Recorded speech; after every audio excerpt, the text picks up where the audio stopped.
জ্বালানি খাতকে এগিয়ে নিতে 2041 সাল নাগাদ যে পরিকল্পনা বিগত সরকার করেছে তা বাস্তবায়িত হলে শুধু জ্বালানি আমদানিতেই ব্যয় হবে প্রতি বছর $11 বিলিয়ন, যার ফলে দেশের অর্থনীতি মারাত্মক ক্ষতির মুখে পড়বে।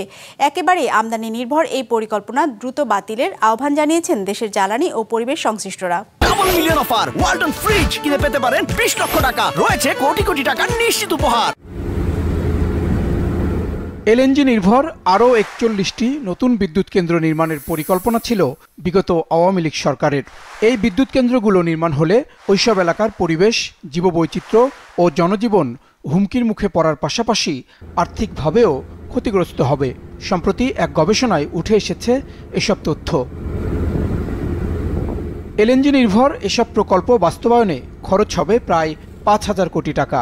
এর মধ্যে বিদ্যুৎ কেন্দ্র তৈরিতে 3,600 কোটি এবং আমদানি কাঠামো তৈরিতে ব্যয় হবে আরও 1,400 কোটি টাকা। 2050 পর্যন্ত গ্যাসের যে প্রাক্কলন করা হয়েছে তাতে প্রায় 10 গুণ পর্যন্ত আমাদের এলএনজি আমদানি বাড়তে পারে। 2023 সালে যে আমদানি আমরা করেছি 238 বিলিয়ন কিউবিক ফিট, তাহলে আমরা যদি খুব সাশ্রয়ী দাম চিন্তা করি, $9 বা $10 চিন্তা করি, তাহলেও কিন্তু আমাদের খরচ প্রায় 10 থেকে 20 বিলিয়ন ডলার পর্যন্ত খরচ হতে পারে। আবার আরেকটা জিনিস আপনারা খেয়াল করতে হবে যে এলএনজির প্রাইস কিন্তু ভোলাটাইল।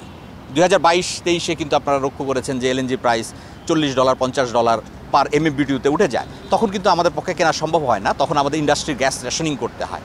কাজেই আরও একটা বিষয় ইকোনমিক অ্যাসেসমেন্ট প্রয়োজন, সেটা হচ্ছে আমাদের জন্য এত উচ্চ মূল্যের এলএনজি আমদানি করাটা সাশ্রয়ী নাকি আমাদের নিজস্ব কূপ খনন করাটা সাশ্রয়ী। গবেষণায় অংশ নেয়া ওয়াটার কিপার্স বাংলাদেশের এই সমন্বয়ক বলছেন, জ্বালানির ক্ষেত্রে বাংলাদেশ ক্রমেই বিদেশ নির্ভর হয়ে পড়ছে। সারা পৃথিবী এখন একটা প্ল্যানেটারি এমার্জেন্সির মধ্যে রয়েছে জলবায়ু পরিবর্তনের নেতিবাচক অভিঘাতের কারণে। এই মুহূর্তে সারা পৃথিবীর সমস্ত মানুষ এবং ভালো সরকার সমূহ চাচ্ছে কিভাবে জীবাশ্ম জ্বালানি থেকে বেরিয়ে আসতে হবে। সেই জায়গায় আমরা পুরো উল্টা পথে যদি আগাই, তাহলে এটা আমাদের দেশের জন্য স্থায়িত্বশীল কোনো কর্মকাণ্ড হিসেবে থাকবে না।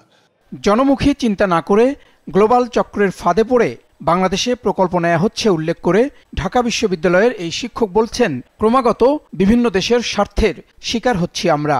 ইম্পোর্টের জন্য যে ইনফ্রাস্ট্রাকচার তৈরি করতে হবে, সব মিলে আমাদের আগামী 2040 সাল নাগাদ $50 বিলিয়ন খরচ হয়ে যাবে। এছাড়া প্রতি বছর আমাদেরকে এলএনজি আমদানি করতে গেলে প্রায় 6 থেকে 11 বিলিয়ন ডলারের মতো খরচ হবে। তো এটা আমাদের রিজার্ভের উপরে অনেক বড় একটা চাপ ফেলবে। কাজে দিন দিন এই আমদানি নির্ভর হয়ে যাওয়া, এটা আমাদের যে জ্বালানি নিরাপত্তা সেটা আমাদেরকে হুমকির মধ্যে ফেলবে। সংশ্লিষ্টরা বলছেন, গোটা বিশ্ব যেখানে নবায়নযোগ্য জ্বালানিতে ঝুঁকছে, সেখানে সুযোগ থাকা সত্ত্বেও বাংলাদেশ এখনও কাঙ্ক্ষিত লক্ষ্যমাত্রায় যেতে পারেনি। কাজেই দ্রুত এই খাতে নজর দেওয়ার পরামর্শ তাদের। জাহিদ সেলিম, বিজনেস রিপোর্ট, মাছরাঙা টেলিভিশন।